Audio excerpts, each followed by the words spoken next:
Welcome back to my channel. अगर आपने पहले की वीडियोस नहीं देखे हैं तो डिस्क्रिप्शन बॉक्स के अंदर लिंक दिया हुआ है, उनको जाकर ज़रूर देखिए। चलिए शुरू करते हैं।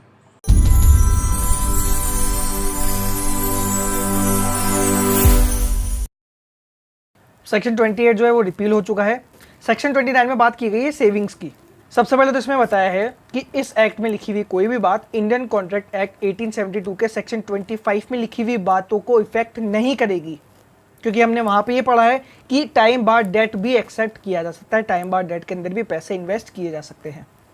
अब सब सेक्शन 2 के अंदर ये बताया गया है कि अगर किसी स्पेशल या लोकल लॉ के अंदर कोई लिमिटेशन पीरियड दिया गया है और वो इस एक्ट के शेड्यूल में बताए गए लिमिटेशन पीरियड से अलग है, तो वहाँ पर सेक्शन 3 इस तरीके से काम करेगा मानो वो जो पीरियड है जो स्पेशल या लोकल लॉ में बताया गया है वही इस एक्ट के शेड्यूल में मेंशन है,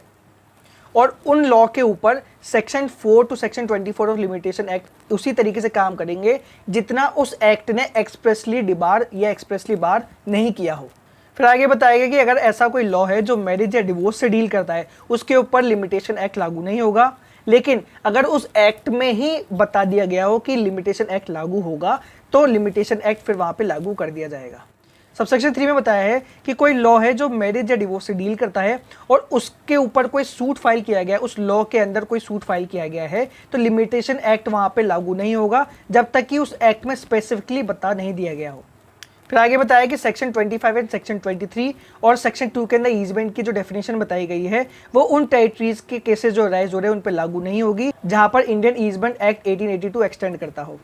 अब सेक्शन 30 ये कहता है कि कोई सूट, अपील या एप्लीकेशन या जितने भी है उनके जो टाइम पीरियड दिया गया है, उनका जो लिमिटेशन पीरियड दिया गया है वो कम है उस लिमिटेशन पीरियड से 1908 का, इससे पहले जो लिमिटेशन एक्ट था उसमें जो टाइम पीरियड दिया गया था उससे अगर कम लिमिटेशन पीरियड दिया गया है इस एक्ट के तहत, तब क्या होगा। सेक्शन 30 के अंदर ये बताया गया है कि इस एक्ट में लिखी हुई किसी भी बात के होते हुए not with standing anything contained under this act, अगर कोई टाइम पीरियड 1908 के टाइम पीरियड में दिए गए टाइम पीरियड से कम है, मतलब इस एक्ट के शेड्यूल में जो टाइम पीरियड दिया गया है वो 1908 एक्ट के लिमिटेशन एक्ट में बताए गए टाइम पीरियड से कम है, तो इस एक्ट के लागू होने के 7 साल के अंदर अंदर या लिमिटेशन एक्ट 1908 का जो टाइम दिया गया है उस टाइम पीरियड के अंदर सूट फाइल किया जा सकता है। जो पीरियड पहले खत्म होगा, अगर 7 साल पहले खत्म हो रहे हैं तो 7 साल के अंदर, या लिमिटेशन एक्ट 1908 का जो पीरियड बताया गया है वो खत्म हो रहा है पहले तो उसके अंदर